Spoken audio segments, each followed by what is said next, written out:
What's up, everybody? This is NorbCam coming at you here with another roundtable. Yes, we have not done this in a while. We took a break last week right before the draft, but I am so excited to get into the show today because, yes, we are going to be talking about the draft, what we think of these, what the gentlemen think of these three picks, and other subjects like Richard Sherman, should he come back to the Seahawks, and DK Metcalf, should he be running and trying to get into the Olympics, and other more interesting stuff like that. So, without further ado, let's get into it because we got a kind of a tight time frame as we've got a hard out at 6:30. So we're going to not waste any time and do this right here. So, gentlemen, it is good to see you guys. It is the roundtable. There we go. What's up, fellas? It's good to have everybody back. Let's start with kind of start at the top left and work our way around. Whew, here we go. Draft is over, but I want to get all you guys' takes on it. So let's start first with the man up at the top who always looks sharp, Mr. Steezy A. Smith. Welcome back, man. Yo, what's up? Super glad to be back on. And I was looking forward to this, so missed you guys. Yeah, I miss you too, man. Tell everybody who's new here, who maybe don't know about your channel, what you got going on. Tell a little bit about yourself, what your channel's about, and what your videos they should be looking for. So basically, I'm just an aspiring sports analyst. Calvin Domingo's the name. Steezy Smith's the game. At Steezy Smith, all social media platforms. Really just a sports lover. I love the NBA, the NFL, basketball, football, all that. I talk sports. I write about sports. I read sports, I watch sports. Anything and everything sports related, really. Again, to keep up to date with all my content, at Steezy Smith, all social media platforms. All right, there you go. So I take it you're a sports fan from what you're saying. Something like that. No, you got great content, man. All right, so let's go over to the Palouse, to top right with Noah Boelter, a.k.a. Squavo Says. Welcome back, man. It's good to see you and your beautiful face. And tell us about what's going on. Tell them about your channel and what videos you got going on, man. Oh, I am so excited. I have some great ideas for videos coming up. Today was the last day of finals. I'm a student at Washington State University, majoring in broadcast news, and today was the last day of my finals, so I'm really excited to just sit back and finally have a chance to work on channel content again. So expect a lot of Seahawks videos over the next couple of weeks. I'm going to start by talking about this year's draft, and I'm going to grade some of the previous drafts through Seattle's history over the past couple of years. It really takes us like 3-4 years to get an accurate idea of what draft grades are deserved for Seattle. And so now I'm going to look back to years in the past, the best drafts, maybe even 2012 draft for Seattle, and grade previous drafts for Seattle. So Seahawks videos coming forward because finally finals are over. Excellent. I can't wait to see that video. And tonight we get a sneak preview of your take on this draft already, and then seeing what your breakdown will be of previous drafts. It'll be good to see. I can't wait to get your guys' take on the three guys we got, the smallest draft we've ever had. So let's go down to the bottom left there with Coach Bill Marsh of Coach's Corner. We did our show last night, talked a little bit about, a lot about one of these guys, but I have not gotten your take on the other two, so I'm looking forward to that. So, Coach, tell everybody about your channel, Coach for Life, on YouTube, and what they can expect to see from you coming up here soon. Yeah, Coach for Life is a channel I started just a few months ago, and so just getting things ramped up with it and having a ton of fun. It's going in a few different directions that I'm getting ready to launch it with, so still at its very basic stage, but it's just been very fun to watch these other guys evolve and where they're going. So happy to be here tonight, but I will be bringing out a lot of stuff as a longtime former head football coach at the high school level, but I've got some really neat connections and relationships at the pro level like some of these other guys do, so I like to think I bring a little different angle to the old round table. All right, can't wait to hear it. And last but certainly not least, it is my honor to have former sports radio host Brian Abker. Brian, it is great to see you. I see you're wearing the Mariners cap. Today is not the day to talk about the Mariners unless you want to complain about things.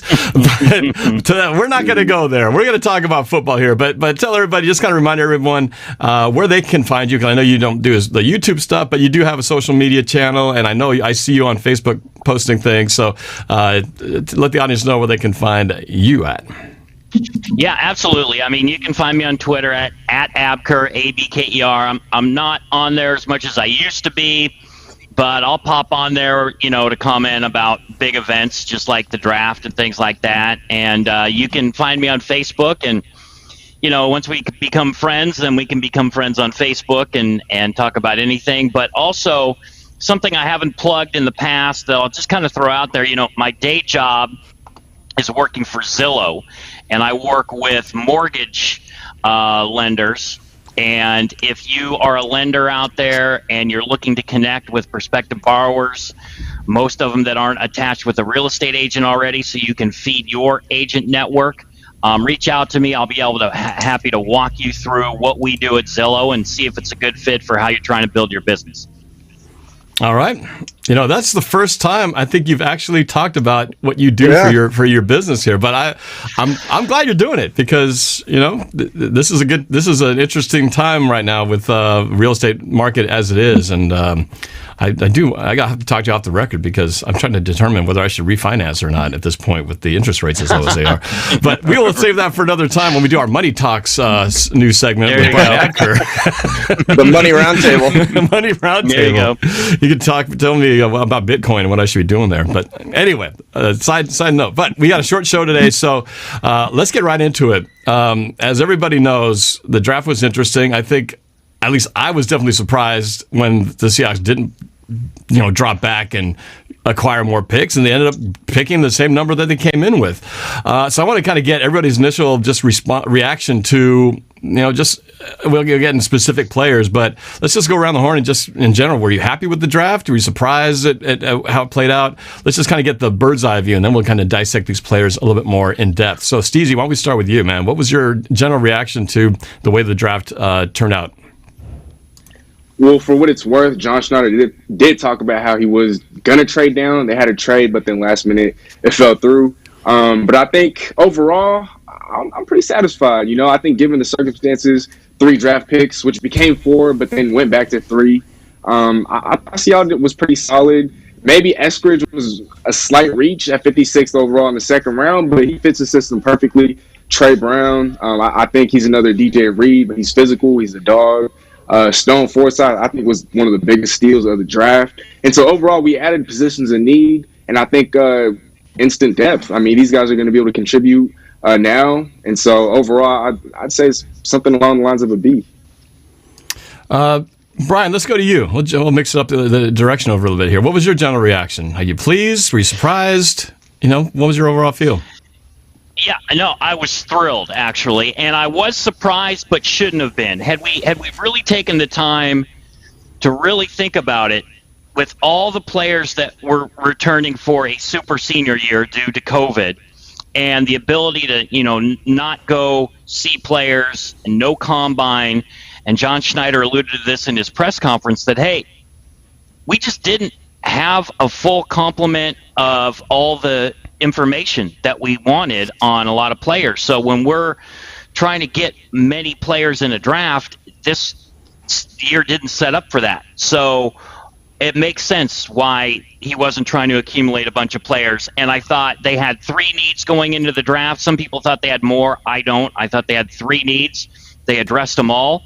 And just to hit on their first pick with Eskridge, because Steezy said it might have been a little bit of a reach, and I get how people think that, especially since Terrence Marshall out of LSU was available at that time. But think back to the Tyler Lockett selection when everybody was going, oh, the Seahawks got to take Jalen Strong out of ASU. This guy's a beast. And the whole time I'm thinking, no, that guy's garbage. And guess what? Jalen Strong didn't do anything in the NFL. And Tyler Lockett's been nothing but a franchise winner for this team. And I think Eskridge falls right into that category. And he could end up being also your main return guy.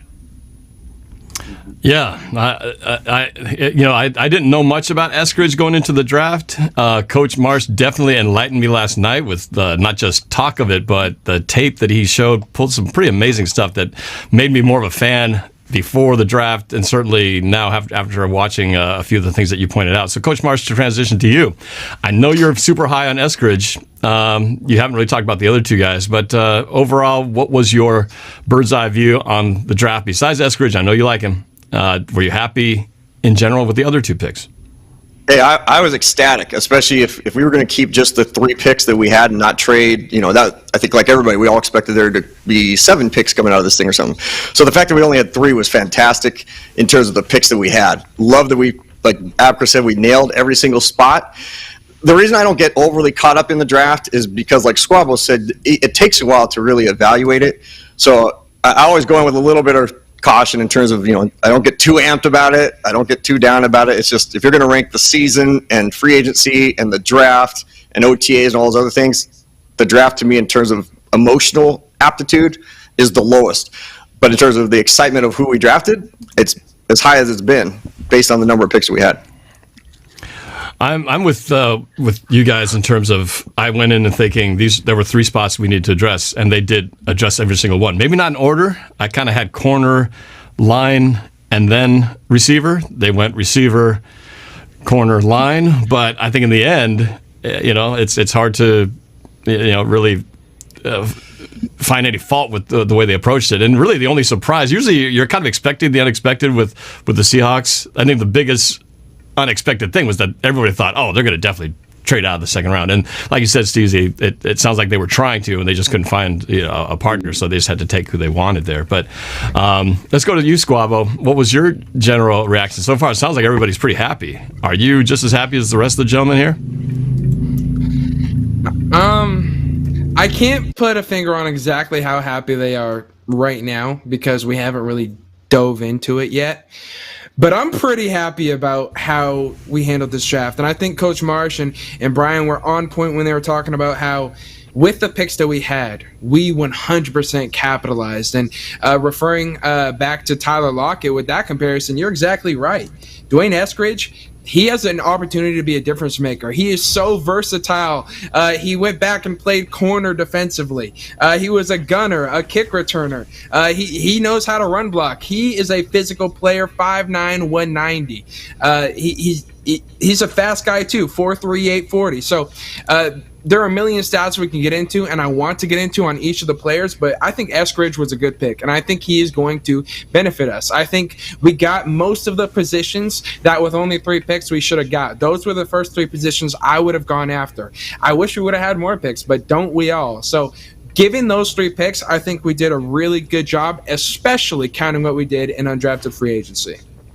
All right, so I want to ask you guys. I know that Steezy and Squabble, you guys did some mock drafts right before the draft itself. I'm just curious, did any of you guys have any of these 3 guys on your boards? Were they on anyone's radars? It's always interesting. Everybody has kind of their favorites and names that they wanted, and I was seeing the chat of, we need to get this guy and Marshall and all this stuff, and then the name comes up, and then the initial reaction is, who's this guy? And then you go, I kind of like it.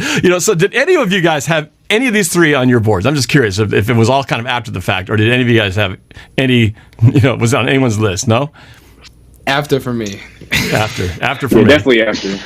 Brian? Yeah, it was after, but I also think that when you, at least for me, when I'm putting together my little mock, I'm doing the dream scenario. Like, I want the guy that should be like the 10th pick to fall all the way to the Seahawks kind of thing, and I'm trying to shoot for the best possible player. So I'm not necessarily taking the reality scope. Like, probably Trey Brown could have been potentially on my list at corner, but I was kind of hoping for 2 or 3 other guys to fall before him.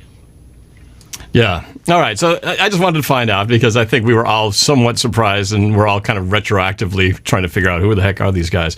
And no, I don't do mocks, but like I said last night in relation to the Kentucky Derby that took place, it's kind of like those people again who make all these. They make wagers through the course of their life, and when do you hear about their proper? Well, the one that won.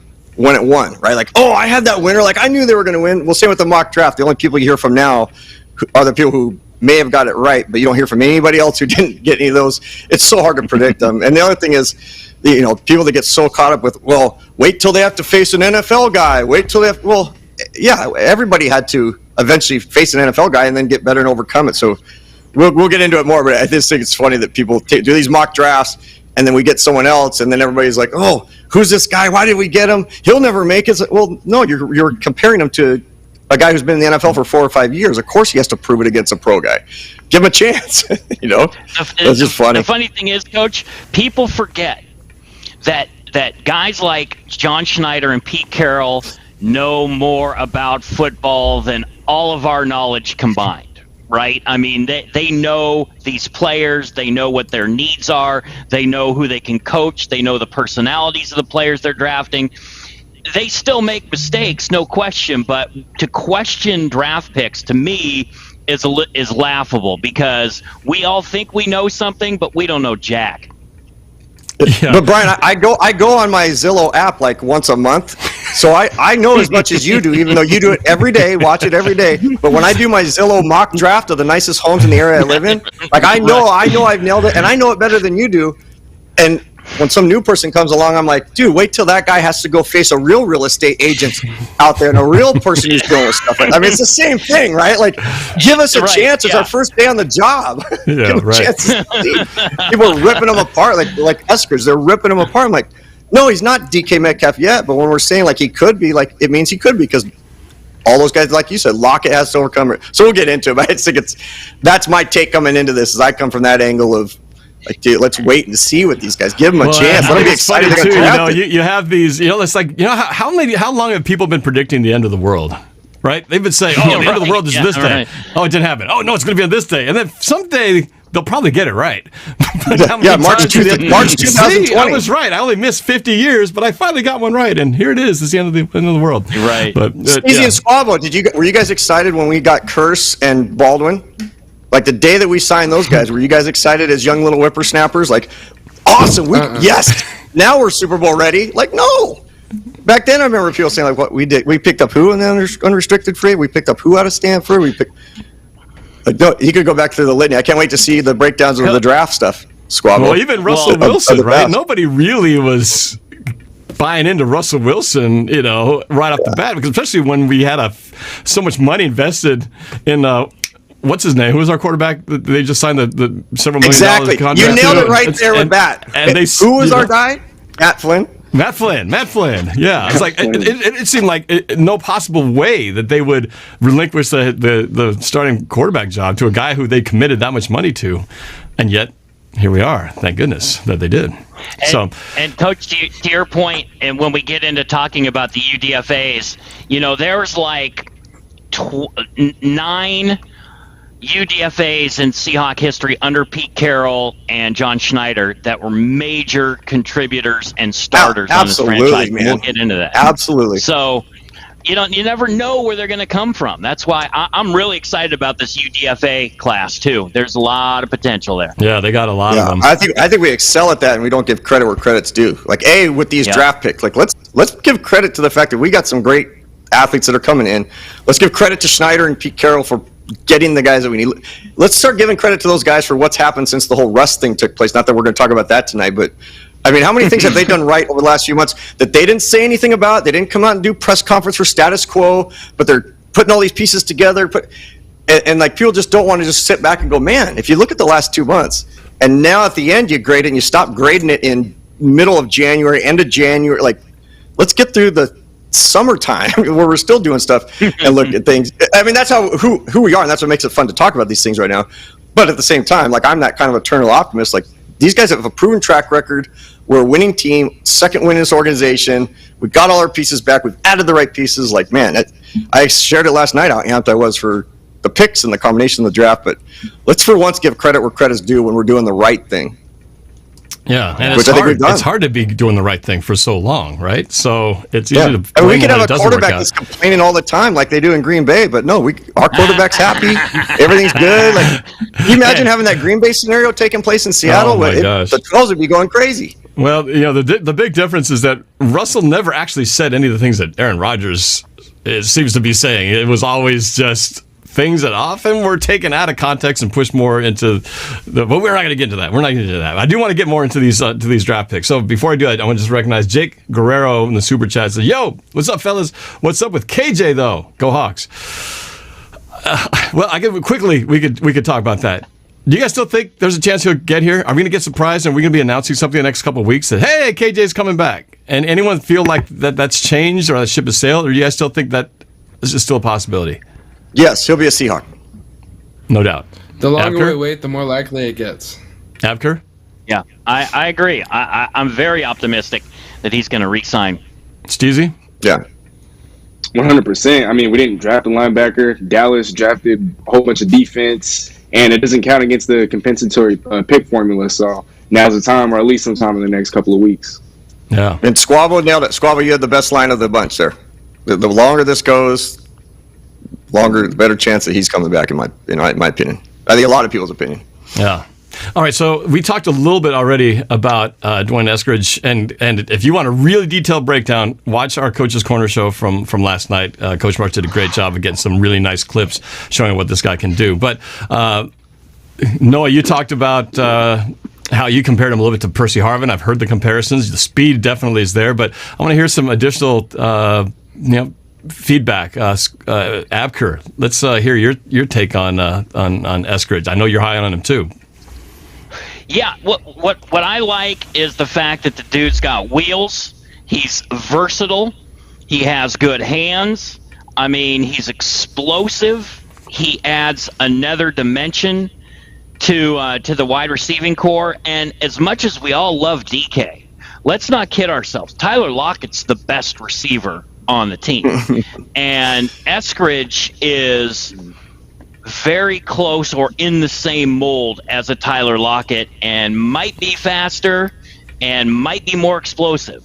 Especially Abker, since Tyler's were you watching our show last night? I gotta ask, man. Abker, are you saying that he's better than Tyler Lockett? No. I'm being facetious. Last night I basically said the exact same thing, and people just jumped on like, "How can you say he's better?"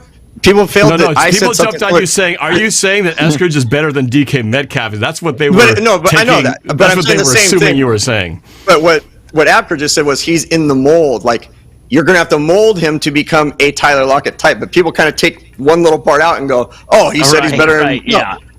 So me last night, I was comparing him to, people were throwing in DK Metcalf, and I don't watch the chat during the show last night. It was the same thing. It's like he has a chance to be better than all these guys, but he's got to mold into it. Right now, the comparison that I've used is a poor man's Tyreek Hill. Unpack that a little bit. Same size. Or go ahead, Norb, if you want to go around. Yeah, no, go ahead. Let expand on that, and I definitely want to get Steezy's take as well. But go ahead. A poor man's Tyreek Hill. How do you say? So they're virtually the same size. The speed is very close. Tyreek's gonna have the edge there for sure. I think Tyreek might be the fastest guy in the NFL, but Eskridge has got that speed. Versatile, can not only play in the slot, can play outside. The one thing I don't know about Eskridge is his ability to block. That's the one thing that I haven't, and maybe you guys broke it down in Coach's Corner and can talk about his blocking ability. But I mean, Eskridge, you can see that guy will be available for end arounds and reverses, and then the special teams element as a return guy. I mean, if he ends up being the return guy, and there's a couple other guys that they brought in that could fill that role too, but he's a pretty electric on returns. Yeah, I love that aspect as well. So, Steezy, let's have you weigh in a little bit more deeper on what you like about Eskridge. Yeah, I was actually surprised that we didn't trade up. I was surprised that Christian Barmore, who went to New England, they actually traded up for him. I wanted him to fall to Seattle. So, but Eskridge being selected, I thought that was a great pick. Like everyone else said, he's a speed demon. I mean, a 4.38. That means our top three receivers all run sub 4.4 40s, and so we have a track meet every single time we trot out these wide receivers. And with Eskridge, I mean, he's a dog. Going back to what you were saying, Brian, he's a very physical run blocker. I've seen a lot of tape. I've seen games where he's being physical at the point of attack. He wants to run block, and so I'm pretty sure that's one of the things that appealed to both Pete Carroll and John Schneider, since they were almost required that our receivers are physical. I guess DK is an exception to that rule, but he's a very willing blocker. Also, like you said, Brian, he's versatile. He has value as a kick returner, as a punt returner, and so that takes a little bit of pressure off of Tyler Lockett and DJ Reed. He's a yak machine. I mean, with Shane Waldron coming in, the Rams always led the league, or at least were top 5, top 10 in yak. And so with us, we were always on the other end of the spectrum. We're always finishing the bottom 5 in terms of yak, and so Eskridge provides value in that regard. And we needed another wide receiver 3, another wide receiver, because as has been pointed out before, outside of DK and Tyler, all other Seattle wide receivers on the roster today have combined for 15 catches. And so we needed another receiver. A lot of people are talking about how we shouldn't have gone receiver, but I think Eskridge was a great fit, and I'm actually dropping a video later today explaining why he's a perfect fit for the offense that Shane Waldron wants to install in Seattle. I think we're all on the same page with that. So let's move on to the next pick, our 4th rounder, cornerback Trey Brown. Now, we all knew that the cornerback was an issue, being that we lost 2 of our guys. And so they go and pick one there. But, he's not the size. They all talk about how doesn't fit the mold of the Seahawks' big, tall, long arm type of player, but he fits more of maybe some of what Pete Carroll admitted that size he learned from DJ Reed, that hey, maybe they don't all have to be tall and long to have to be good corners on this team. Let's get the reaction from you guys on the cornerback Trey Brown. Let's start with you, Squabo. What'd you think?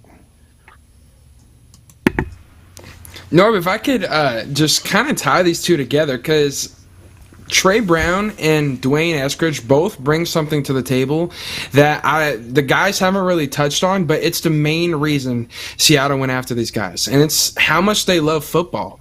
It's how invested they are towards the team. They'll both do anything for the team. Trey Brown is 5'10", 185. D'Wayne Eskridge is 5'9", 190. Like, these guys are not that big. Both of these individuals are smaller than I am. The difference is how much they love football and how much they're willing to do on that football field. D'Wayne Eskridge is willing to do just about anything. That's why he's played kick returner. That's why he's played gunner. That's why he's played defense when he had to. Trey Brown, 5'10", 185. Second team all Big 12. How is this guy at this height and this size getting 3 interceptions in such a difficult conference? It's all about their heart with these 2 guys. Trey Brown and D'Wayne Eskridge, 2 players that are willing to put it all on the line for the team. Trey Brown is not afraid of anyone, regardless of their size, and that's how he got to where he's at. So I think Trey Brown is a great addition. He fits the mold of a DJ Reed, and we're going to put him on the outside and let him compete. And that's what I really love about this team. It's all about the guys who love football the most, and that's why we keep finding these diamonds in the rough. So I think it was a great pick. I think D'Wayne Eskridge, Trey Brown, and then who we're going to talk about next were all phenomenal picks at that selection. All right. So we do have a lot of bodies at corner, but is Trey Brown kind of your instant starter? Brian Abker, what was your reaction to the pick? Yeah, well, once I did a little bit more research. I mean, I remember watching him play, but I didn't, he wasn't a name that stood out to me as we were thinking about corners in the draft. And so obviously I did what everybody else did, and I went to YouTube and I watched the videos. This dude's physical, man. This dude is not afraid to put his fist in your throat at the line of scrimmage and jam you, and he reminds me a little bit of what Brandon Browner used to do, and quite frankly, Brandon Browner is one of the main reasons that defensive back group was called the Legion of Boom, because he was throwing guys on the ground and smashing guys. This was even before Cam's big hits that he got to be known for. Brandon Browner was extremely physical. That's what Trey Brown is. Now, he's a lot smaller, he's a little bit more slight, and people have a bad taste in their mouth from previous corners like Kelly Jennings out of Miami under Mike Holmgren when you're talking about that size. But different player, different era, different coaching staff. I'm really excited about this pick. I don't know if he comes in and he's a starter, but he's definitely got potential to battle for that spot. So we could be looking at a tandem. If, let's say, if it's DJ Reed and Trey Brown, we'd be looking at a couple of the shorter corners in the NFL. Does that work? Coach Marsh, let's get your take. What was your reaction? Were you just as excited about Brown as you were about Eskridge? So I would say if I have to rank the excitement of the 3, that he would be third, only from a standpoint of he's the one that's going to take the most time. Like, I can't get excited about a corner other than the need that we had for it. But you're going to bring a corner in, and it is arguably the toughest position, not only to learn at the NFL level, but you're out there on an island. So every mistake he makes early on, we're going to be, we being the 12s and everybody else, we're going to be all over the kid, right? And it's going to be really, really tough for him to come in. So I have a feeling it's going to be a little bit by committee until he's able to master certain things. But I agree with, I'm not going to add a whole lot to what these guys said because he is a physical dude. He is tenacious. Size is overrated to a degree, just like I think the 40 times overrated at times, right? Like, can a guy play or can he not play? 5'8" guy, if he can jump out of the building, he's physical, he can play better than a 6'2" guy and vice versa. So, let's see this guy play. But of all the dudes, if there's anybody I'd say is going to have a tough time making it, it's a corner, not him personally, but it's just very, very tough. So, if we end up picking up free agents or whatever else, he's going to have the toughest time. But I like the pick. I liked him as the corner. If they were going to pick a corner, I like him. I like that he played in that conference. So most of the stuff the other guy said, but you got to give him a chance, man. Corner is tough. Well, which is why it's great in practice. That's what he gets to go against in practice. He gets to go against studs in practice. So that's the good part, right? As long as we have a quasi-regular off season, he will get to go up against the best around in the core group that we have a wide receiver. So that's the good side. Yep. Squabba, what were you saying? Well, exactly what he was saying, but about college. Like, everyone's talking about how Pat Surtain, goes up against great wide receivers in practice at Alabama, and that's why he's going to be so great in the NFL and why he's NFL ready. Well, Trey Brown had to go up against CeeDee Lamb, who was one of the best prospects ever at wide receiver. So that same argument works for Trey Brown here. I like it. Steezy, your reaction? I mean, when you look at some of the best corners in the NFL today, we look at Jair Alexander from Green Bay. He's under 6 feet. We look at Tre'Davious White from Buffalo. He's under 6 feet tall. And so this notion that corners have to be over 6 feet tall, I mean, I think that's not really true at this point. Like everyone said, I mean, he's a dog. He's physical. He's feisty. He's explosive. He's played for a top-notch program in Oklahoma the last couple of seasons. He has a history of making game-saving plays against top-notch competition, like you guys say, can only help. He's a gunner, also has special teams value. He could be a kick returner, a punt returner. I could see him starting on the outside. I mean, for us to start 2 sub-6 feet guys at corner, I mean, that'd be crazy. I mean, but I could definitely see it. I could see him beating out a Killer Witherspoon or a Trey Flowers. I mean, he's feisty. I mean, he's a pit bull, so he's a go-getter. He's played, on a top-notch team for the last couple of seasons, so he has experience. He's a veteran, and usually those type of guys in the NFL, they succeed. And so I love the pick, and I can't wait to see him play. It's going to be fun seeing the competition in training camp because a lot of guys competing for those jobs. But definitely looks like I just love the guy. This reminds me of like the Doug Baldwins and Richard Sherman, the guys with a chip on their shoulder, because they. When you read about how they self-scout, they even talk about how, size doesn't matter. It's about being scrappy. And I think it's always funny that the only people who say size doesn't matter are all the undersized guys, right? And so they have something to prove because immediately they know they're being judged when they're not tall. Russell Wilson has to talk about it. Height is not going to define who I am. And he's proven that he can be a star without being tall. And so then we go to the opposite side. And we go to they make up for all the lack of height and size in the first 2 players, and they get a behemoth of a man, 6'8", 300-something pound dude with the coolest name for a football player, Stone Forsythe, the offensive tackle. There's some guys who just are born with just really cool football names. Max Strong. I mean, you're meant to play football when you have a last name Strong. Yeah, I'm not sure about that one. But Stone Forsythe. Trey Flowers, that one just doesn't quite ring, even though there's a couple guys named Flowers in the NFL. But Stone Forsythe, really cool name, big dude. What's your reaction, guys? Is this it's help for Russell Wilson? Was this a good pick? Let's go to Squabo. Yeah, no, versatile offensive lineman, and that's one of the things that I said going into the draft that we need to go after. And while, yes, he's pretty much stuck to being a tackle, while he's training to be our left tackle, he can compete to be our right tackle. Brandon Shell wasn't flawless last year. Brandon Shell's going to be probably a lot better this year, competing with Cedric Ogbuehi. as well being alongside Gabe Jackson, as he's probably going to end up being our right guard rather than our left guard. So having that level of support next to him is going to make him better. But that also makes it possible for us to put a very young player with very much potential. We drafted 3 seniors. These are guys that have played a lot of football. Stone Forsythe has seen the best pass rushers of the SEC. He's dealt with the best. He's been there a long time, and he only gave up 2 sacks last year. 25 bench press reps. I can bench 225. I can't do it that many times. That's a lot of reps. So credit to him. 34 inch arms and 3/8. So he's very lengthy, very sizable. When asked what he brings to the team, he said his size, plain and simple. Pete Carroll and John Schneider talked about his charisma, what kind of person he is.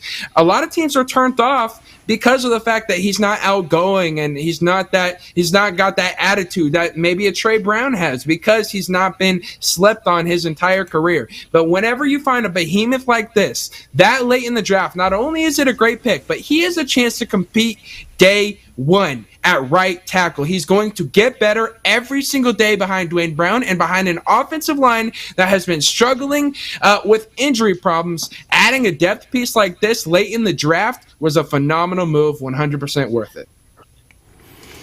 All right, and just to let you know, there's Seahawks Martin joining us on the show. Martin, is your sound? I want to make sure your sound is working. Can you say something for this? Wait, hold on a second. Try that again, Martin. Welcome back to the show. Hey, there he is. Welcome back to the show, Martin. We haven't seen you in ages. You look like you look older. You look more mature. It's been so long. You've grown like so much. It's good to see you again, man. Just so everybody knows. All of you too, yeah. Yeah. So Martin, catch us up real quick. Give us the elevator pitch version of what you've been up to, and let people know a little bit about your channel. It's just been mostly schoolwork. I've been focusing a little bit on school more, doing more. I mean, I have to do piano, of course, which is a good reason why. That's a good excuse for why I haven't been on here a lot. But then there's also school. I got some other stuff to do, and then sometimes I just have to take care of my brothers. So it's a hassle, but it's okay. Hey man, we know it. Life, sometimes life gets in the way of the round table, and that's understandable. That's totally cool. No, you do. You actually do. I don't know if it's the haircut or something, but you just look more, more mature and more, more distinguished today. I got a haircut a couple days ago. It looks good. Well, since you're here, I'm going to throw you right into it. We're talking about our third pick of the NFL draft, our huge behemoth. I like the word. I said behemoth, and then Squabble said behemoth. So behemoth is a good word. You sound cool when you say behemoth of a man. Stone Forsythe, what was your reaction to us drafting, that being our third pick in the draft? Well, I didn't even hear the pick because I was at a retreat during day 3, so I didn't really hear a lot, which is why I didn't make a video on it. For those of you wondering, I hope you guys weren't like, did something happen to Martin? No, I was just at a retreat, relax. I just don't have. I'm not gonna like make a video while the person's talking. I'm just gonna be like, hey, hello, what's up? Yeah, and then the person's just like, Martin, pay attention. I'm not gonna do that. No, but I did.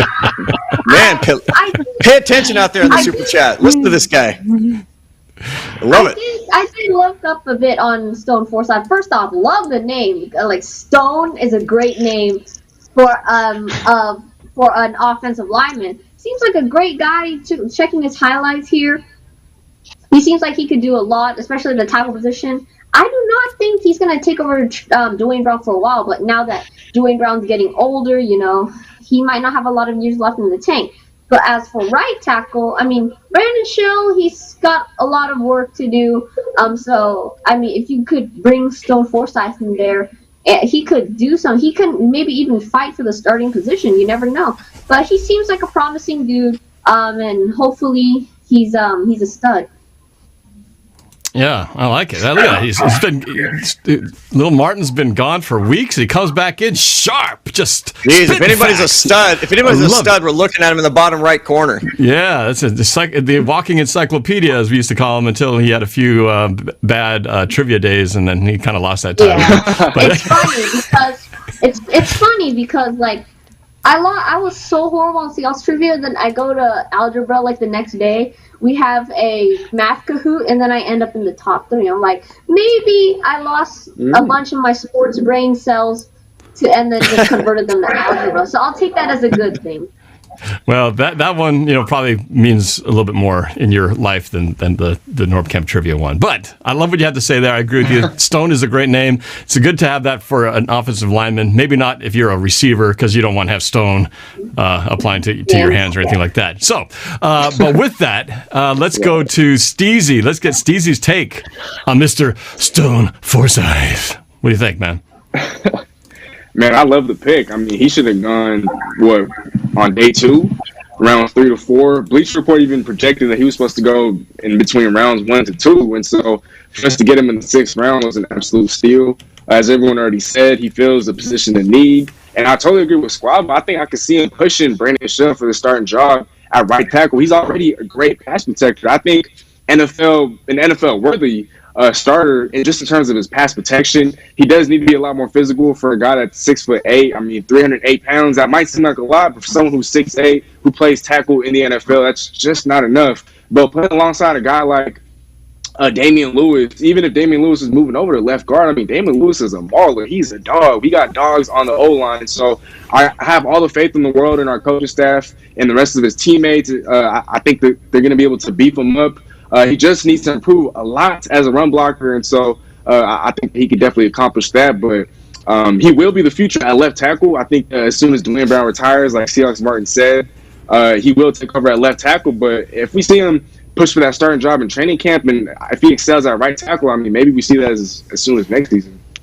So that's the concern. It seems, at least the initial one, is that he's a great pass protector. Only gave up see, somebody brought the stat up earlier. How he only had 2 sacks. Yeah, about the 2 sacks in 500 something dropbacks. But the run blocking maybe not so good. But Brian Abker, how about you? Let's get your take on it. Are you just as pleased with Mr. Stone Forsythe? Yeah, I mean, I'm as pleased as I can be with my already preconceived ideas of offensive linemen. And I'm glad we have a coach and a former offensive lineman on this panel to speak more intelligently about this. But I just assume that every offensive lineman is going to be a bust, especially when I see a guy that's 6'8". I'm like, oh, this guy's going to be tripping all over his feet. His footwork's going to suck. He's going to be slow. He's going to get confused. So, I mean, hey, from the standpoint of he's got size, he's got length. Russell Wilson went to Wisconsin so that he could throw behind the biggest, tallest offensive line in college football. So he's used to having or likes having big guys up in front of him. So from all that standpoint, it's great. But for me, I just have to sit back and watch because I still have, a PTSD from Jermaine Ifedi. Yeah, I was wondering if that comparison would be made, because Ifedi, I don't remember how tall was Ifedi. He wasn't that tall. 6'5". He was 6'5". So we're talking 3 inches taller. And Ifedi, he did not have good feet, though. And if you're going to be a left tackle and you're pass protecting, you've got to have good feet if you're 6'8", right? You can't have bad feet and be that tall and not be able to pass protect. I would rather have good pass protection skills and maybe not as good run. Doesn't it seem like it'd be easier to teach the latter than to try to teach somebody who's a good run blocker but can't pass protect? Because Ifedi never got it. Well, I'd rather have Walter Jones and not worry about any of that. Yeah, wouldn't we all? Well, actually, to the Walter Jones point, Walter Jones had a similar characteristic that they were knocking Stone Forsythe for heading into the draft, and that's, not being the most outgoing and most, intimidator, just talking all the trash. He doesn't do all that. He comes in, he's a professional, just like Walter Jones was, just a comparison. But Stone Forsythe does have really good footwork, and he actually ran a pretty fast 40 time for his height and size, at least according to Pete Carroll and John Schneider. What was it, like 5.14 that 40 time? And that's really good for his size. You're exactly right, Norb, when you say that this is an easier problem to solve than had he needed to work on his pass blocking. And the reason, as a former center who was better at pass blocking than run blocking, who was also undersized, Stone Forsythe at right tackle needs to work on his pad level. And that's the main thing that will essentially help him with the run game. In the run game, the low man wins. Whoever gets lower is going to win because you're going up against guys of all different sizes and different strengths. So in general, the low man wins, and it's hard to be the low man when you're 6'8". So we work on his pad level, and we can train him on being better in the run game, maybe add a couple more pounds, as Steezy was talking about. But the fundamentals are there, and the pass blocking first. As Russell Wilson was upset this offseason about not having the pass protection, Brandon Shell gave up some sacks last year. We'll see if Stone Forsythe will as well. All right, so let's see. Did I get everybody's take? We got everybody's take. That's okay. That's wait, Coach. No, Coach. I got to get you. Yeah, you got to come in here. That's Coach. Sorry, no. It's not like I'm meeting you on purpose. I would never do that. No, I don't take it personally. I mean, you got a lot of people to get through here. No, let's do it. I want to get your take. And I like it. I like just filling in some of the gaps. Well, fill in the gap. Do it. Because everybody's said some awesome stuff that I agree with 100%. I constantly remind people that we talk about this passing protection. We got to pass pro, pass protect, pass protect. Remember, the Seahawks and every NFL team averaged over 70 plays per game over in the last 2 years. They average over 70 plays a game. That means we're going to run the ball. If we're going to pass even 30 times a game, that means we're going to run it at least 40 times. So the running game is always going to be important. Even if you don't believe in it, Russ is throwing 40 times or throwing 20 times. It doesn't matter. We're still going to run more than we're going to pass. So when we get a guy like this who is a pass pro guy, my first concern is like Abker's like, okay, is he going to be able to do it? That said, there was a saying for decades, 80s, 90s, 2000s, early 2010s, you're only as good as your seniors are strong. Well, a guy like this who's played 4 years and has that experience at that level in the SEC, he's dealt with some dudes. And to only give up 2 sacks and 513 possible passing positions, phenomenal. The fact that their offense down there, it's not a West Coast offense, but their coach, well, hey, they only ran the same play twice out of the same formation the entire year. I'll say that again. They only ran the same play twice out of the same formation the entire year. It's a conceptually based offense, which is very similar to what a West Coast offense does. So he knows that type of stuff. Where does the run game get concerned but get flopped? And this is the last piece I'll really say on it. He admittedly said he's not a good run blocker, which I freaking love, because who in this day and age says what they're not good at? Right? Just like I said, we should applaud the guys who are doing well. Us applaud them. For a guy to come out and be humble enough to say, look, I crushed it. He didn't say that, but he said, I'm not very good at run blocking. Any of you guys know who was the one who sold the Seahawks on drafting him? A guy by the name of Steve Hutchinson. Anybody know that name? Oh, yes. It rings a bell or two. He is the Seattle, for people who don't know, he is the Seattle Seahawks personnel consultant that they announced last year in a very quiet announcement, because it was in March or May or something like that. And I remember hearing that going, are you kidding me? Like, we got that? Like, he's back? I thought he was angry with the Seahawks and everything else. He'd already been doing it for a year. They hadn't gone public with it, and then they officially named him as such. So he and Alonzo Highsmith, who I loved as a player, who spent 5 years with Green Bay as a manager, then spent 2 years at Cleveland, turned that sucker around, and then he came to Seattle 2020. Those two dudes go down and do a private workout with this guy before the draft. So, yeah, steal the draft? Yeah. Pass pro? Yeah. Is he going to learn how to run block? Hutch said, yeah, I'm going to personally make sure he can do that. Trifecta right there with our guys that we drafted. Those are the things that I think are awesome to hear about. Hey, Coach, from a coaching standpoint, Squab already said as a former lineman, it's easier to learn to run block than to pass block. Do you agree that from a coaching standpoint that it's easier to take a guy who can pass block and make him a better run blocker? Do you agree with that? Yeah, and I'm kind of the king of analogies. It's like taking a guy who's playing defense in basketball. Is it attitude or is it technique? Well, so a lot of people would say it's technique. I'll argue that it's attitude. And what do linemen like to do, Squabble? Do they like to pass pro or do they like to run block? They like to run block more, right? They like to get after it, get feisty. So he's going to become better at run block. It's much easier to become a better run blocker because attitude-wise, you want to get after it as lineman. You want to dominate that guy. Then in pass pro, you become excellent through technique and all those other things. Yeah, of course, there's technique in the running game. But dudes can learn the running game because in their mind, there's a mentality to it at every level, even down to the youth level. You tell guys to drive out, they're going to do it. Zone blocking, all that other stuff, they're going to do it. So, yeah, he's a bright guy, smart guy. You can teach it easier, and especially you're talking West Coast offensive stuff. Zone principles, or you just have to understand the concept. But again, grain of salt, got to go, kind of skeptical eye, a rookie. How many rookies are going to come into the NFL as linemen? Like, if I'm Russ, do I want to count on a rookie to protect my $30 million body and the $1 million I spent on food, nutrition, and everything else? Like, that's why I'm always leery. Like, solid backup, and I agree with Squabble. He can battle, and like by week 8 or 9, if he's starting, that to me would be the perfect lineage for him to go. Come in, do your thing, master it, and by midseason take over.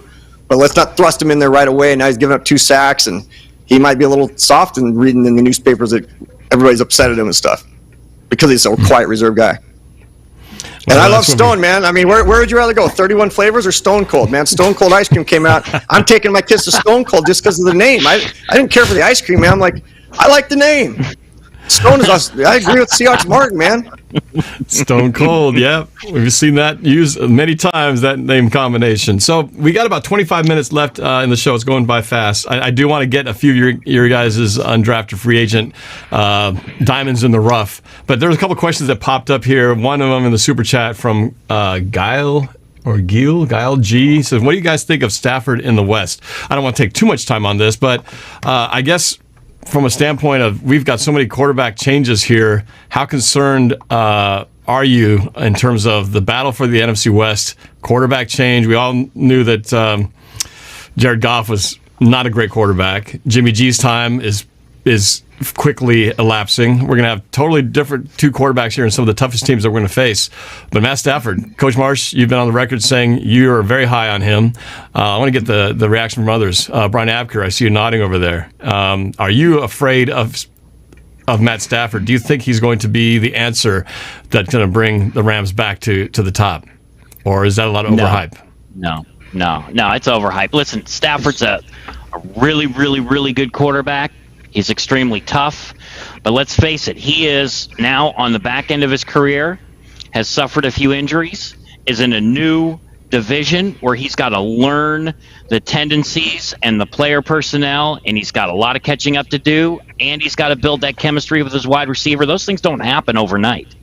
And I'm not saying it's not going to happen during the season, but it's not going to happen out of the gate. I think he improves the Rams, but I know everybody's got the Rams ranked as possibly winning the division. I've got just the opposite. I've got them coming in dead last in the division. So, maybe I'm crazy and probably am, but that's just how I see it. Wow. How about you, Steezy? How concerned are you about the coming of Matt Stafford to the NFC West? Initially, I was a little concerned, but just like with Brian, I mean, call me crazy too, but I got the Rams finishing last in the NFC West. Granted, crazy. I do have I'm calling every team, you crazy. but I do have every team finishing at least 500 or above. And so, whether that's an indictment on the Rams, I mean, I guess you be the judge. But with the Rams, look, Stafford, like Brian said, he's talented. But he's had talent in Detroit. I mean, he didn't really do anything with that. And so until he really goes out and proves to us that he can win in the playoffs, he can take this team to the playoffs, then I'll believe it. The Rams, I think they lost a lot of talent in the offseason. They lost Michael Brockers to trade to the Detroit Lions. I think he's one of the more underrated defensive tackles in football, and so he's gone. Josh Johnson, one of their safeties, he's gone. Troy Hill, he's gone. Brandon Staley, he's gone. On offense, Gerald Everett's gone. And so I don't know. I mean, we'll see. I don't know if he's enough to offset some of the losses that they suffered, but we'll see. I mean, I think he definitely does help the quarterback situation by a mile, but we'll see if that's enough. Coach Marsh, you said he's crazy. Why do you say that?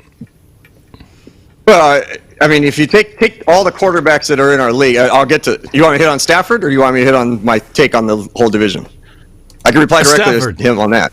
Let's just focus on Stafford. Okay, easy with Stafford. If you were to rank the worst organizations in pro sports, not just in the NFL, in pro sports over the last 10, 20, 30 years, pick a time, Detroit Lions are going to finish maybe at the very bottom of that.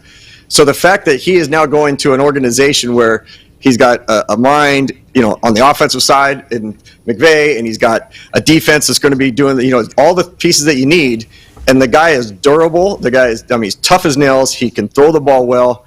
I want to be careful because I don't want to give my take on the whole West, but the fact that he's going to a place where the head coach is a genius of an offensive mind, and he's leaving arguably the worst, team in pro sports history. yes, he's had a few different players, but he's had just brutal coaching, and he's had brutal people around him and brutal leadership and everything else. And again, this isn't – I just think he's going to be definitely above average. I'm predicting that he will be an all-pro type of player this year because he won't have to throw for 10,000 yards to try to make things happen. He can pick and choose wisely, and he's never had that opportunity. He'll be the quarterback like he was back at Georgia. Squabo, what about you?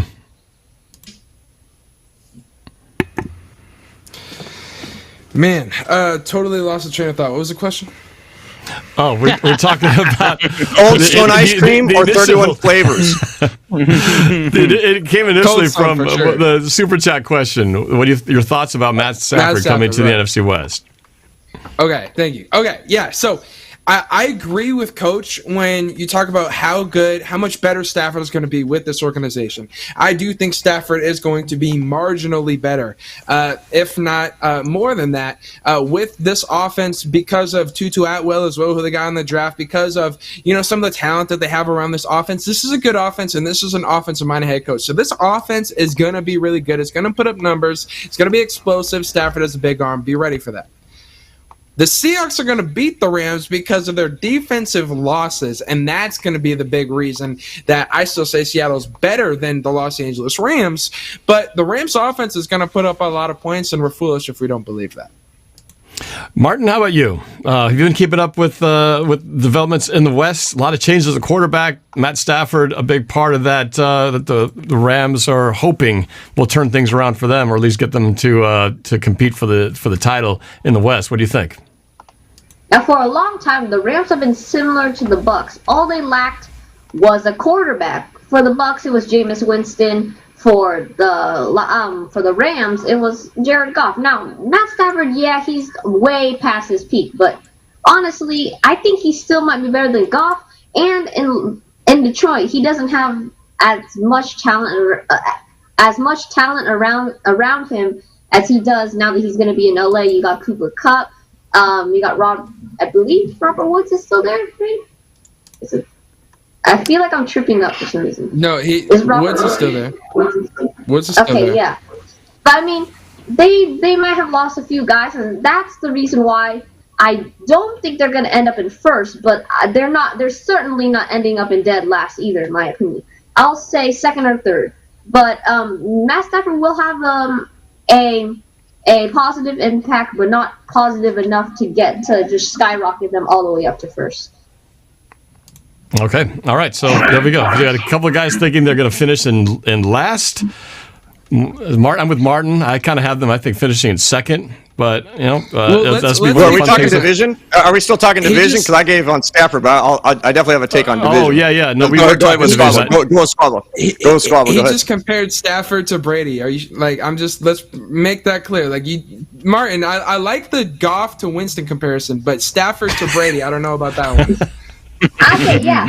Okay, Brady. But the difference here is that Brady skyrocketed the Bucs all the way to the Super Bowl and got them a ring. Now Stafford, yeah, he'll bring them up, but not way up to deep in the playoffs. Okay.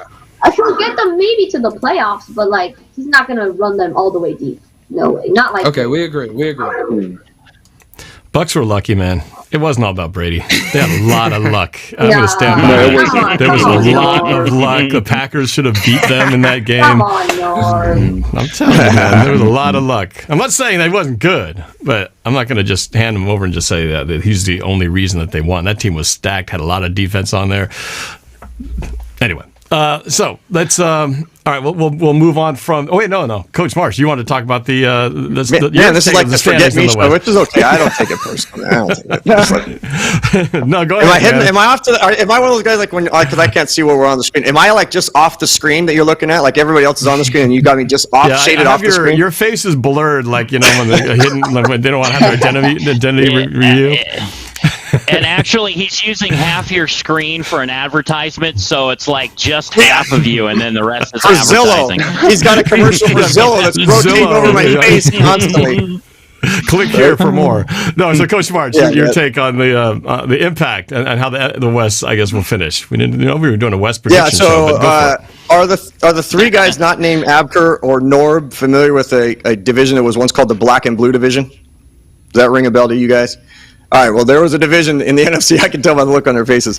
The black and blue division was because they just beat each other up because of the great defenses that were there and everything else. We have now become the black and blue division.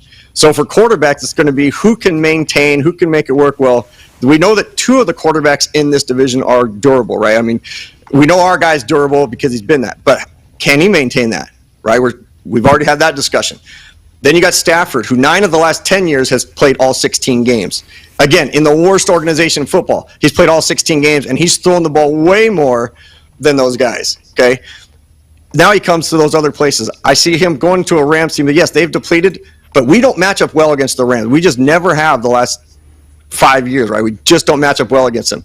He's going to do well there. We got Kyler Murray, who does his thing. He's got a defense now that, depending on where you see J.J. Watt and their other guys that brought in, that brings them up, and they've got a great offensive mind, in my opinion. You got the 49ers, great defense, top 5 defense, great offensive mind. Quarterback issue is the part right there.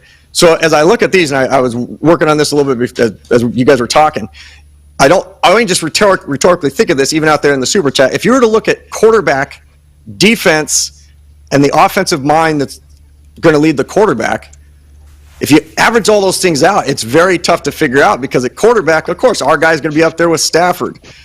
You look at defenses, our defense is not going to be in the top 2. Offensive minds, our guy's probably 4th because we don't even know what he's going to do yet. So where we go, yeah, we got Russ and everything else. Well, I'd go, well, okay, maybe we don't have Stafford. You guys are excited about Stafford, but we don't have McVay, and we don't have, the other 2 guys running our offense. We've got a young guy that we don't know how he's going to call things. So that's why, to me, I agree. I think all the teams are going to be above 8-8. I struggle with Seattle being 2nd or 1st unless Waldron really has it going on early. Then I think we win it, and we have a chance to make a great run. But it's going to be after those first 4 games that we're going to see. But that's why I think Stafford comes in. I do have the Rams. I said that earlier in one of these conversations. I have the Rams winning the division simply because of the fact that they have our number. And with Stafford in that offensive mind and the decent enough defense, I think we're going to have some struggles. So might have Rajesh in the chat says Seahawks have to adjust to a new playbook. Cardinals have subpar coaching. Rams lost pieces and have to adjust with a new quarterback. Niners have continuity. We winning the division. Hey, everybody's got their opinion. Yeah, because but you know what? I love how he put that because there's the 2 routes, and both of them are a great route to go. You can either look at what did all the teams, where are they weakest, right? What's the weakest link? Like I apparently am on this show tonight. And then what are the strengths? That was like a joke grenade. I told the joke in like 5 seconds. You guys got it. Or what are all the strengths, right? Well, if you're going to take offensive play callers, we are 4th place. Without a doubt, we're 4th place. If you're going to take defenses, well, we're not in the top 2. We're probably 3rd, right? If you're going to take quarterbacks, well, I'll say we're 1st, but I'll say Stafford 2nd, okay? And then, but Murray's still one of those pieces, right? So it's like, what do you do with those things? That's what makes to me the division is going to be so great. But those games against each other, man, it's going to come down to that head-to-head, week 16, 17, those last couple of weeks where it's like, man, we got to have that. We got to own that head-to-head competition. That's going to be crucial. So we get to go back to the stands, Norb. You better have like 2 NorbCams going. The 12's got to bring back whatever they couldn't do in 2020 and be like overly jacked. I hope they let us back in the stadium this year. We'll see. But okay. I mean, guys, what division would be so exciting? What division could be more exciting to watch? I can't remember a time in Seahawks history, other than kind of that mid '80s pre-Storhawk time when Seahawks had come up to the level of the Broncos, the Chargers, and all those teams that were doing well. The Raiders. Those are fun to watch, but it was always like the NFC, NFC North. Back then, the Bears and the Green Bay Packers, and now we are that group. Like, which quarterback can survive? That is which one can survive? All right, so with the time remaining, I know that Brian has been mentioning about the undrafted free agents. I want to give you guys, if you have one to bring up, but do you guys have like a favorite undrafted free agent who stands out like, oh, this guy is going to be one of those Doug Baldwins of the future who's going to come up and really make a name. You don't have to if you don't have one, but if you guys have a name that you want to put on the record now saying this guy, keep an eye on this guy because he's going to be something. That way we can look back later when he does become that Doug Baldwin, we can trace it back to the show and go, look, he was right. Abker was right here when he predicted it. But let's start with you, Abker, because you brought it up a couple times. Undrafted free agents. Tell me what you got on your list. Yeah, and first let me just bring up these names: Doug Baldwin, Jermaine Kearse, Thomas Rawls, Brian Moan, Benson Mayowa, George Fant, Poona Ford, and Chris Matthews. All those guys were UDFAs for the Seahawks under Pete Carroll and John Schneider. So all contributors, some starters. So I think undrafted free agents after the draft just don't get enough love because obviously it's a numbers game and the chances of people making or guys making the NFL is so slim that we think, well, God, if they're not drafted, then they're not good enough to be in the league, but that's not the case. So I've got a few names, but I'm only going to bring up two, and they're both wide receivers. One of them is from South Dakota State, Cade Johnson. Man, he's got a lot of skill. He's got some speed. He's also a kick returner. And then Connor Weddington out of Stanford, who we're familiar with here because of the Pac-12. That guy could be a beast, too. So I think either one of those guys has potential to break in. I would expect one or both to be on the practice squad unless they get picked up by another team and put on their 53-man. Okay. Or however many, whatever the rosters are. Is it 53 or do they jack that up for permanent now under COVID? Does anybody have a handle on that? That's a good question. I think it's still 53. Seahawks I think it's still 53. Squall, are you dropping a video on that tomorrow? 53 as far as we know. Well, we'll find out. 53. It should be 53. But it was more than that under COVID, though, correct? Yeah. Yes, it was. Okay. We'll see. We'll keep an eye on what changes they make as it goes into Cameron this Hughes, next look it season. up real quick. Cameron Hughes, I know you'll look it up in the and chat. have us Look it up insight on that. if it's not Someone in the 53. chat, because all these people in the super chat are on Google right now waiting for the quizzes and all that, cahoots. Drew Garcia agrees with you. Cade Johnson likes the pick as well. Who else? Who's got a UDFA they want to shout out here? Squabo, let's go to you. Well, Daddy Dennis in the chat too. You gotta bring up Daddy Dennis. Said K Johnson 2 bench reps 4.640. Big reason he slipped. I agree with that, but I still think K Johnson has some potential. The wide receiver that I'm going to talk about, I saw Cameron Hughes mentioned in the chat. Another thing Cameron Hughes is going to be right about. Tamorian Terry, wide receiver, FSU 6'4", 210. Martin, I apologize. 4'4", just pick anybody else. Seahawks Martin. No one will know. Look, so this past year, he didn't have the season that he was looking for. He had a knee problem and had a knee surgery. He played 6 out of the 9 games, 23 receptions, 289 yards, 1 touchdown. Not very impressive, very meh. That's why he went undrafted. 2019, in a 13-game season, he had 60 receptions, 1,188 yards, and 9 touchdowns. Remember his frame, 6'4", 210. He's a couple pounds less than DK Metcalf and about the same height as DK Metcalf. He's not DK Metcalf, but he's an undrafted free agent that has a potential to make plays.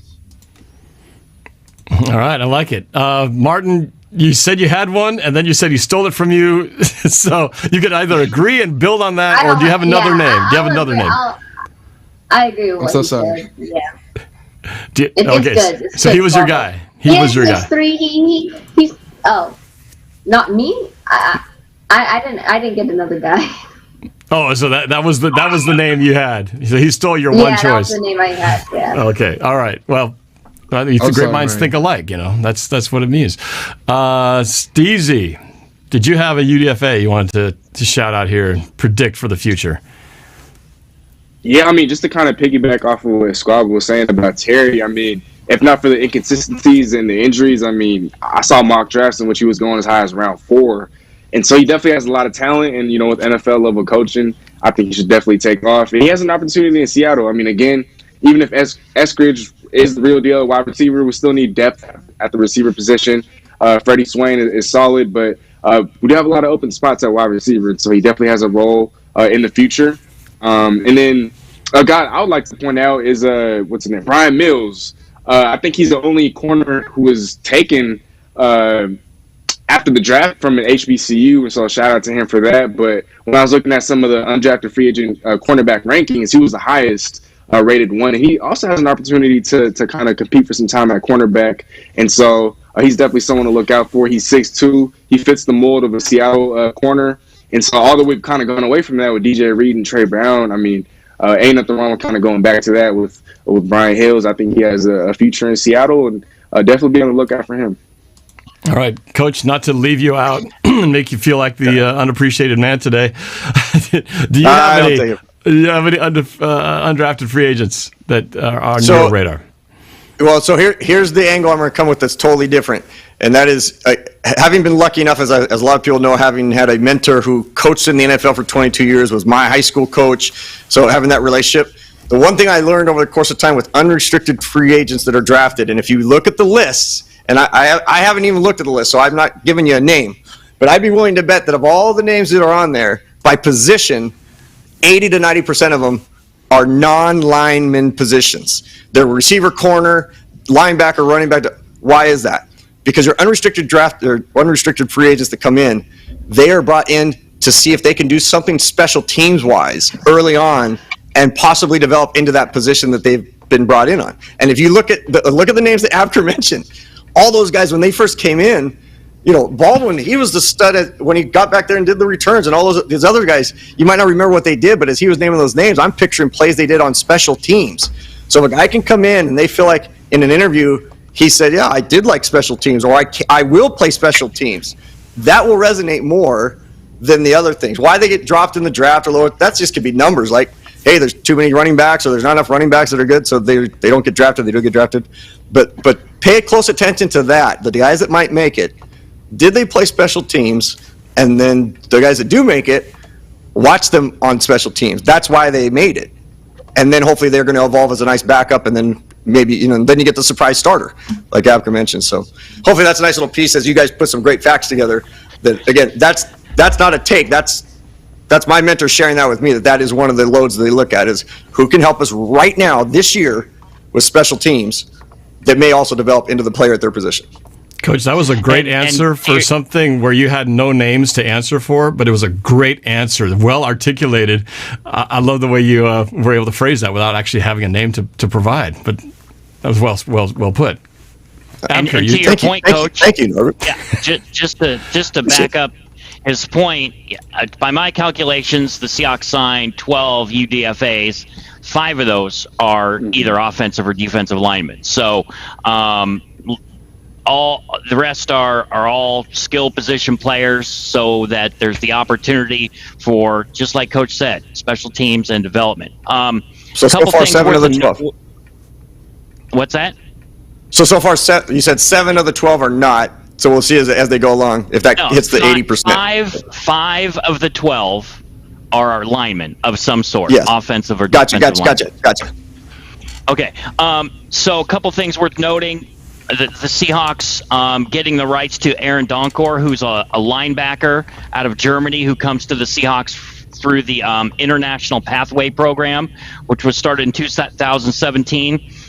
Every team in the NFC West got somebody allocated to them, but this guy, 6'2", 240, runs a 4.4 40. We don't know if he's going to come in and actually compete for a linebacker spot this year, but all I've heard is amazing things about his physicality, a physical specimen. Yes. Unbelievable testing off the charts. So that'll be fun. And then today, the Seahawks signed off of waivers Nate Evans, linebacker out of Jacksonville.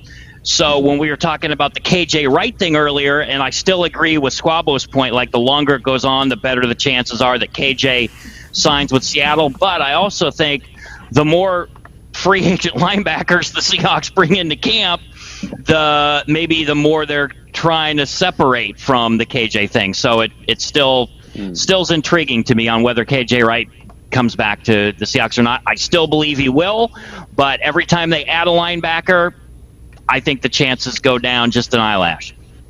Hey, and you said something I think is probably going over a lot of people's head, because I know it did for me a couple years back. Like a lot of things go over my head.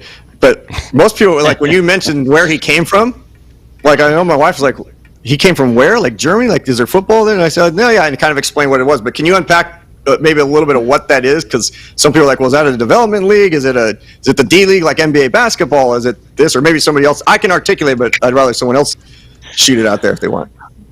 Yeah, actually, Coach, I think you're probably in better position too than I am, because I don't know the ins and outs of of the program itself. I just know about the allocations. So yeah, you go ahead. Oh well, I mean, it's not like I'm an expert on it, other than they've started creating it out of knowing that there was going to be a couple other NFL type leagues that were going to try to be established. One that obviously started right before the pandemic, and then it couldn't continue on.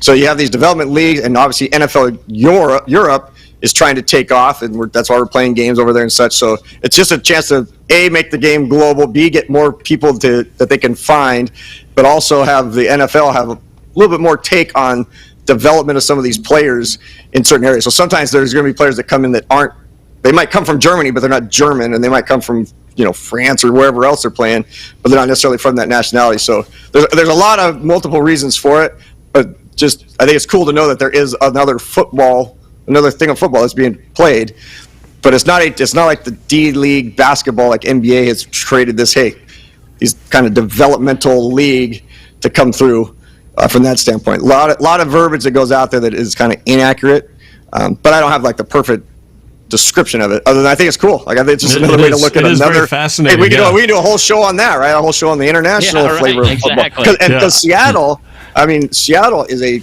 got a massive market over there in Europe. There's like 3 or 4 teams that I think are really hot and heavy over in the Europe area, and Seattle's definitely one of them. Yeah, and I actually, on my video, I did a video yesterday talking about several things, but I included a little special talking about what's his name again? Aaron Donkor. Aaron Donkor. Yeah, another great football man. So yes, it rings well. I did a little video and showed some clips of him talking about him. So yeah, so check out that video. I got little clips of him on there. So I know we're near the end of the show, because I know we were going to end this at 6:31. So I want to end it by this. We have a couple of just quick yes or no questions. The first one is, will Richard Sherman be back with the Seahawks? And 2, will Aaron Rodgers play with the Packers in 2021? I'm going to go around the horn and just get both takes. Richard Sherman to the Hawks, Aaron Rodgers with the Pack. Let's work around the horn. Steezy. Yes and no. So Sherman to the Hawks, yes. Aaron Rodgers not with the Packers, correct? Mm-hmm. Oh, okay. Just to spice things up a little bit. Okay, Squavo.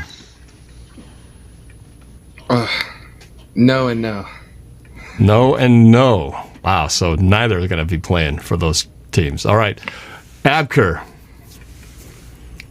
No, Sherman's going to be a Jet, and Aaron Rodgers is stuck in Green Bay. There's no landing spot for him. So no and yes. The Giants. Denver. Broncos.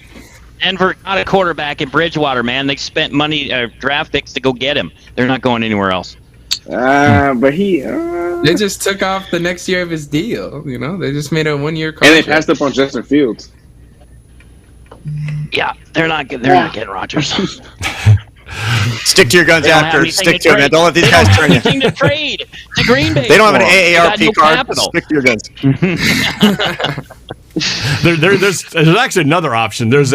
He doesn't not play for the Packers, but he doesn't actually play. You could just sit out, and that's the other option. Can we not go with the Jeopardy host as the third option here? Yeah, retire and become a Jeopardy host. So, Coach Marsh, how about you? Sherman to the Hawks.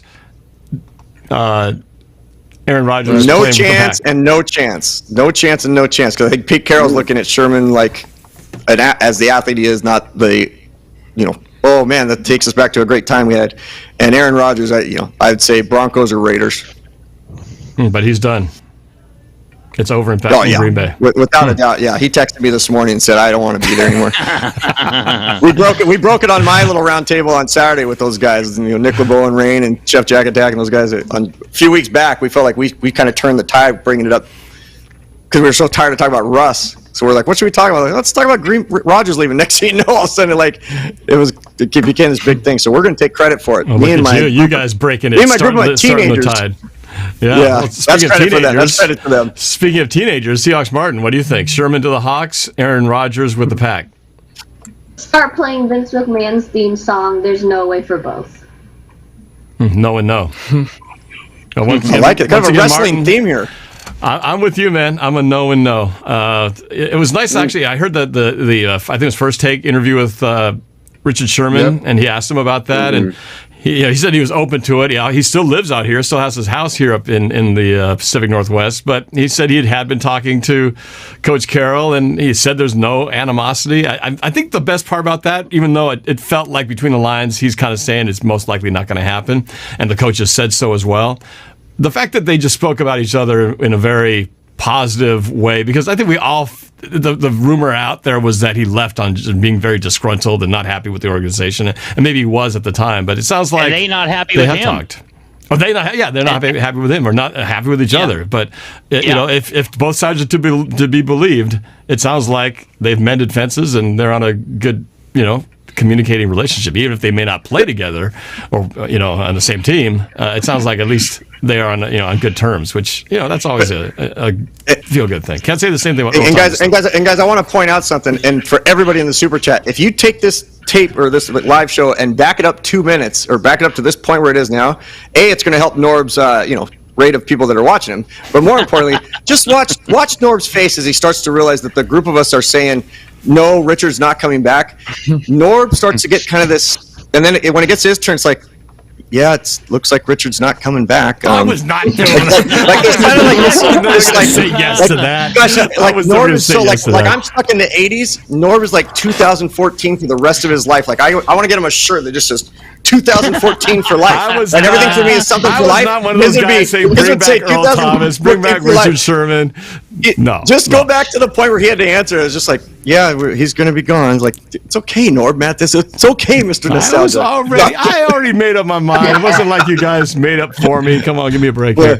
Oh, you made the mind up. I think you just realized he's not coming back, and there was a sadness there, like another guy not returning. But he'll be a coach with Cam Chancellor in a few years. If it was KJ, everybody's going to want to be a coach. If it was KJ, that would be a different story. I would be very sad if you guys all felt that KJ was leaving. I'll be sad. But according to all you guys, I should have no concerns that KJ is going to be coming back here. So I'm counting on it. Okay, no concerns. Whoa.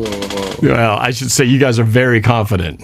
So I'm not saying it's 100%, but I feel pretty good about it as well. 95%. 95. I'll take 95. 95% is an A. It's the last I checked, so we'll go with that.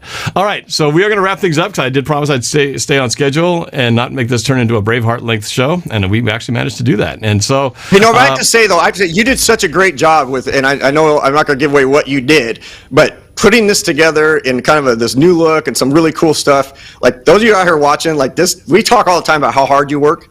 You work so dang hard the last however many days, but especially as we're leading up to the final minutes of this thing, to still put on like the classiest show that I feel so lucky to be a part of it, but just seeing just the evolution of what you've had and what you've done now. I know you're not going to say it, so I feel like I have to say it on your behalf, because if you haven't noticed, obviously there's new scenes, new setups. He's been cranking stuff out big time to put on a great show for you guys out there that are watching. So just congratulations on pulling this off without a hiccup, to be honest with you. I'm proud of you, man. I'm actually surprised that it all worked, to be honest with you. I was ready to go back to the old way, but actually credit to Mike Lorraine. He's the one who actually got me onto this new method of setting it up. And it was really just so I could get you guys looking better, because I was frustrated with dealing with Skype and Zoom and some of the technical issues with that. And this is much better, much smoother, and the connectivity was awesome. So, and I know if you want the super chat, and then you'll get it all, but you couldn't do it all. I mean, you couldn't get it all for them, but I know so.